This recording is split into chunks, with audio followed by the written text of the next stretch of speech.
पिलाने study success channel रे मो गोपबंधु आज भिडियो रे समस्त को स्वागत जनाऊँ।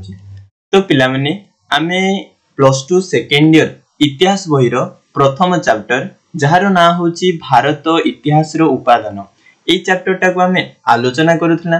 तो एहारो पार्ट 1 वीडियो रे आमे देखिला जे इतिहास काहाको कहा जे इतिहास रो उपादान कोन बुझिला कि नि ए सब जिंस आमे पढ़ी सारिथला। जो माने से पार्ट 1 वीडियो देखिन डिस्क्रिप्शन रे लिंक अछि जाय कि प्रथमे पार्ट 1 वीडियो टाको देखि दियो बुझिला।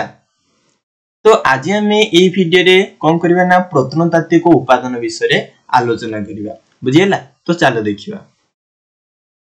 तो पिला माने सब दिन संध्या रे +2 सेकेंड ईयर इतिहास पढ़ा होची। तो जो माने आम चैनल को सब्सक्राइब करिना हो तो आम चैनल को सब्सक्राइब कर दियो एवं आम चैनल सहित जोड़ी दिबो बुझिला।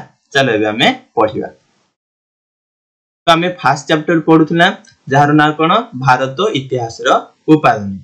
तो पिला माने आमे इतिहास रो उपादान पूर्व वीडियो रे पढिथला। तो इतिहास रो उपादान काहाकू कहा जे ना जेउ जिनिस गुडीको आमको इतिहास रचना करिवारे सहाय्य करि थाए ताहाकू इतिहास रो उपादान बोली कहा जे। तो भारत इतिहास रो उपादान काहाकू कहा जे ना जेउ जिनिस गुडीको आमको कोन करथे कहलो भारत इतिहास रचना करिवारे सहाय्य करि थाए ताहाकू भारत इतिहास रो उपादान बोली कहा जे।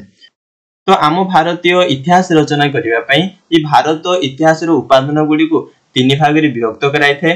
गोटे होची प्रत्नतात्विक उपादान, आउडे होची साहित्यिक उपादान, आउडे होची अभिलेखागार उपादान। तो ए वीडियो रे हमें सेही प्रत्नतात्विक उपादान कोन हला से विषय हमें जानिबा। चलो देखिबा। प्रत्नतात्विक उपादान भूखदन फल रे आविष्कृत विभिन्न द्रव्यर अध्ययन को प्रत्नतत्व बोली कहा जाय। देखो जो ऐतिहासिक माने थांती से माने भूखनन करि थांती, जमी को खोलंती, भूखनन करिकि से माने विभिन्न द्रव्यर आविष्कार करि थांती। सेही द्रव्य को से माने अध्ययन करि जेतोले इतिहास रचना करि थांती सेही जो अध्ययन को हला से द्रव्यर जो अध्ययन को ताको प्रत्नतत्व बोली कहा जाय। आउ आम भारत रो इतिहास रचना करिया पई ए प्रत्नतत्व गुडे विभाग खुलाइतिला। से प्रत्नतत्व विभाग रे से प्रत्नतत्वविद माने कोन करथांदी ना भूमि को खोली की जो द्रव्य गुडी को अध्ययन करी आम भारत रो इतिहास गुडी को रचना करिथांदी। तो एही प्रत्नतत्व विभाग जेतेबेले आम भारत रे इंग्रेज माने शासन करूथिले, इंग्रेज शासक बडलाट लॉर्ड कर्जन को समय रे आम भारत रे स्थापित हेइथिला। मन रखियो आम भारत रो प्रत्नतत्व विभाग काहा समय रे स्थापित होइतिला ना बडलाट लॉर्ड कर्जन को समय रे स्थापित होइतिला। तो आम भारत रे जो प्रत्नतत्व विभाग तयारी कराला से प्रत्नतत्व विभाग रे जो भी प्रत्नतत्वविद माने थिले से माने जमी को खोलिले बा भूखनन कले, भूखनन करिकि विभिन्न द्रव्य आविष्कार कले।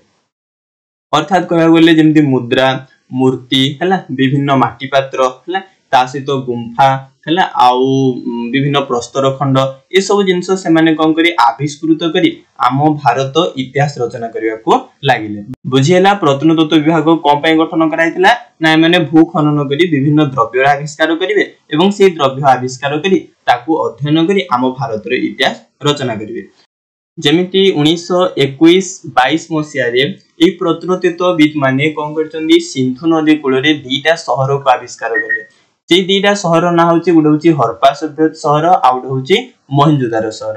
ए हरप्पा शहर मोहनजोदारो शहर जेतेबेले प्रत्नतत्वविद मान को द्वारा आविष्कृत हैला तापरे हम भारत रो इतिहास लेखनी रे गुडे नूतन मोड आस्थिला। सा नूतन मोड आस्थिला अर्थ होची कोन ना ए 1921 मसिया पूर्वरु आम भारत रो सर्वप्राचीन सभ्यता बोली वैदिक सभ्यता को माना जाउथला। किंतु जेतेबेले प्रत्नतत्वविद माने पूरापूरी सिंधु माटी तळु पूरापूरी सिंधु सभ्यता पूरापूरी आविष्कार कर देले तो सेइठु जणा पडला से माने जेतेबेले अध्ययन कले सेइठु जणा पडला जे आम भारत रो वैदिक सभ्यता होची सर्वप्राचीन सभ्यता नहे, आम भारत रो कोनची ना सिंधु सभ्यता होची सर्वप्राचीन सभ्यता बुझियला।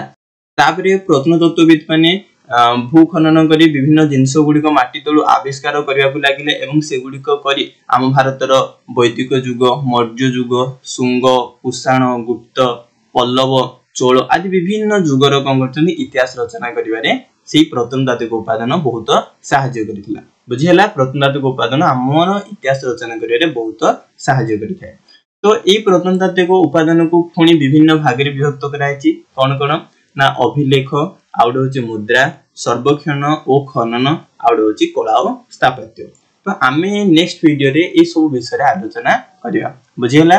तो पिला माने जो माने आम चैनल को पसंद करूछ आम वीडियो को पसंद करूछ से माने आम वीडियो को लाइक करो चैनल को मध्ये सब्सक्राइब कर दियो आ जो माने तम सांग साथी माने आम चैनल विषय रे आम वीडियो विषय रे किछि जानि नांदी से माने को आम ए वीडियो गुडी को शेयर करो बुझियला। धन्यवाद।